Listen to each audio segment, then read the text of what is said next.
Are you going through some stuff at the moment? Are you wanting to stop hurting? Are you wanting the pain to go away? Perhaps you've split up from your partner. Perhaps you've been dumped. Perhaps there's been betrayal. Perhaps you've had a health diagnosis.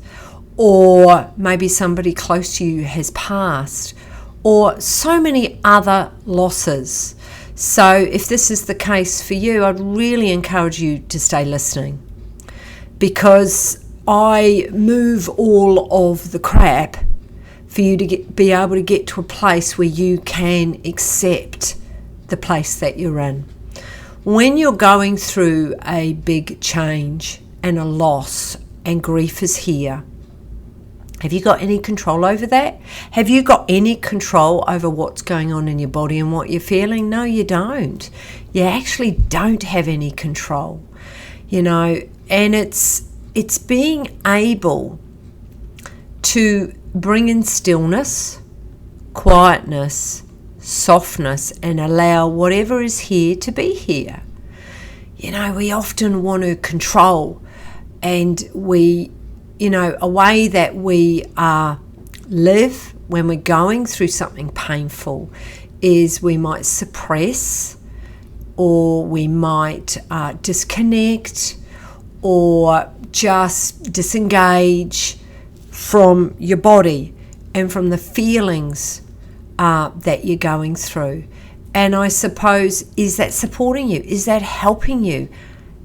It might short term, yes, absolutely. The pain may not be as intense. You can, get on social media. You can drink, you can eat, you can work. You can do all these things to avoid the feelings and the grief and the loss. Yes, by all means, go and do that. But imagine a Coke bottle. I want to illustrate what I'm trying to get across. Imagine a Coke bottle, and instead of you actually feeling whatever is here in the moment, what you do, imagine a Coke bottle inside of you, and you put all of the pain and the hurt and the betrayal and the sadness, you put it all in the Coke bottle, and a bit more and a bit more, and it just fills. Now, a Coke bottle, what happens if you shake a Coke bottle and you take the lid off? It's boof, isn't it? It's like, it just sort of, it goes, it sprays. It's huge, it's big energy.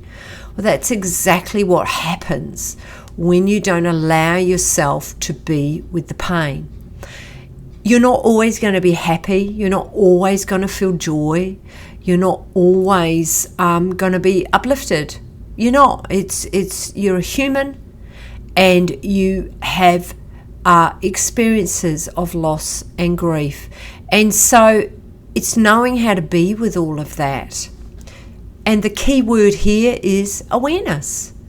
It's awareness at any given time what you're feeling, and allowing yourself to feel it is actually being able to name the emotion. What's here right now? And then go into, where in my body am I feeling it? It's like, be kind, be compassionate, inquire. If you had a little child in front of you and they were in pain, where are you feeling hurt? Here, let me hold you, let me comfort you. And so that's exactly the same concept, but we are so not good at doing that, particularly through loss and change. And so being able to self-reflect, so bringing that awareness and self-reflect, okay, what's going on for me? I'm feeling really hurt, because if you don't do that, what's going to happen? I see it firsthand, and it used to happen to me.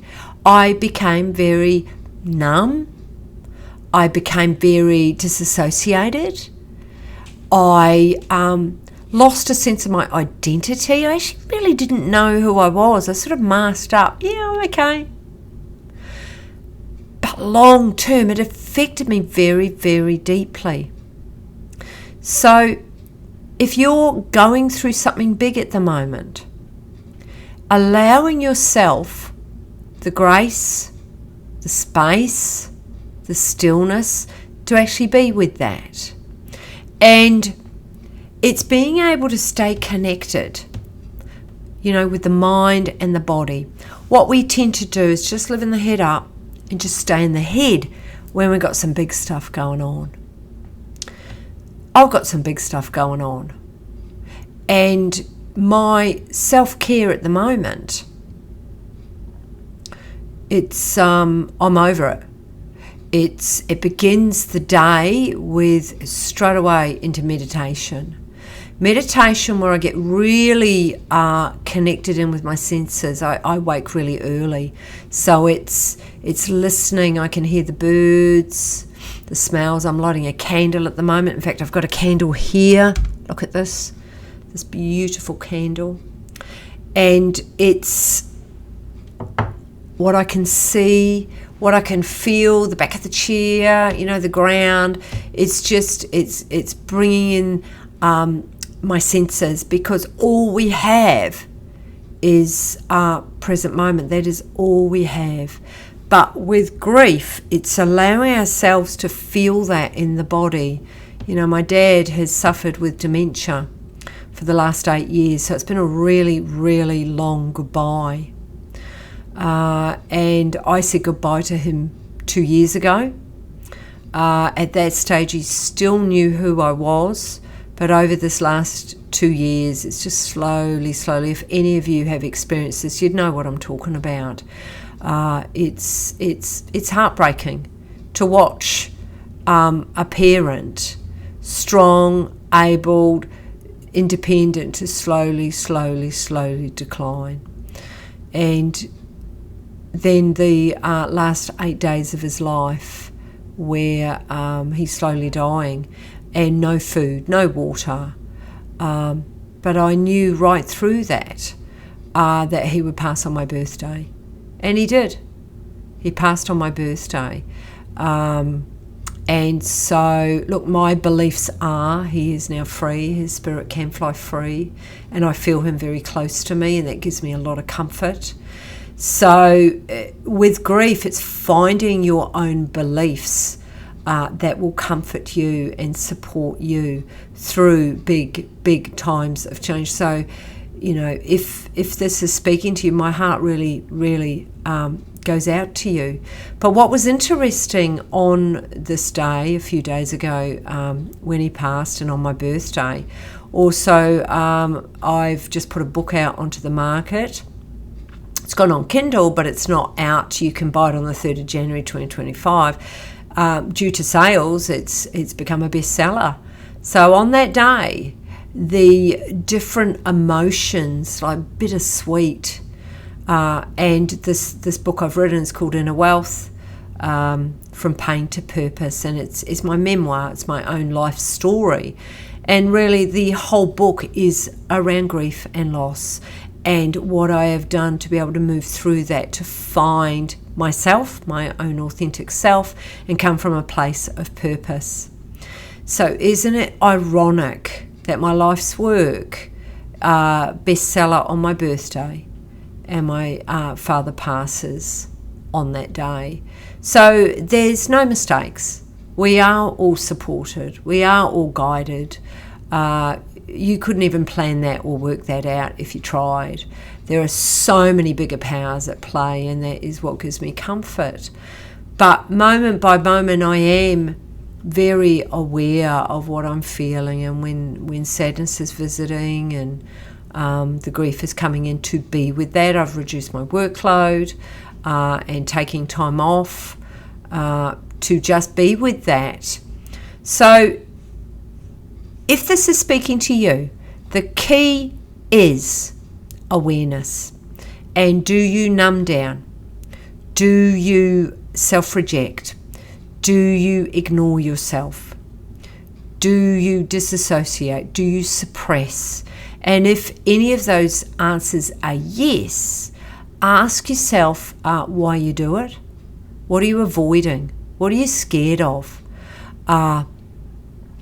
Why and how long have you been doing this? It's the quality of questions that you ask yourself that are going to support you and coach you through this period of time that you're in. And if I've learned anything from grief, is it's about accepting it. It's here. I can't manufacture my emotions. I can't control my emotions. But what I can do is bring in stillness, softness, self-love, compassion, and be with myself, and give myself that gift to nurture myself and love myself. And so, look, I really hope this has been helpful. I'll put links to my book that will be coming out. You can pre-order it. And this book, Inner Wealth, it could really, really help you, because throughout this book, it shares my own stories as to how I have moved through grief and what I have done to be able to do that. Because grief is a part of life, isn't it? And we're not taught any of this stuff. We're not taught how to be with these really strong feelings that come in, and a lot of fear can come in. It's scary.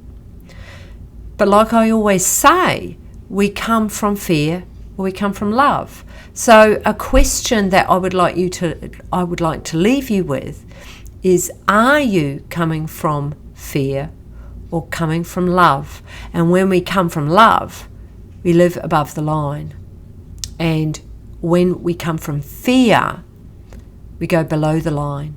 And that fear can look like overwhelm, confusion, overthinking, going into the future, just all of these really painful emotions, shame and guilt and resentment and anger. It's all fear-based. So a daily practice of coming from a place of love.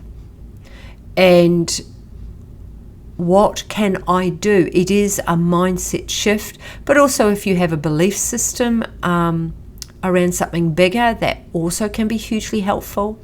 But anyway, I'm going to love you and leave you. I really hope this has been helpful. Whack something in the comments. Love to hear, because one thing I have learnt through grief is that there is a community of support if you look out for it and if you allow it in.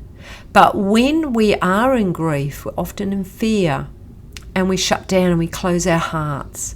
Whereas if you can come from a place of love, you'll open your heart and you watch beautiful situations and people will come in, because it just does, because your heart is open and you are attracting that in.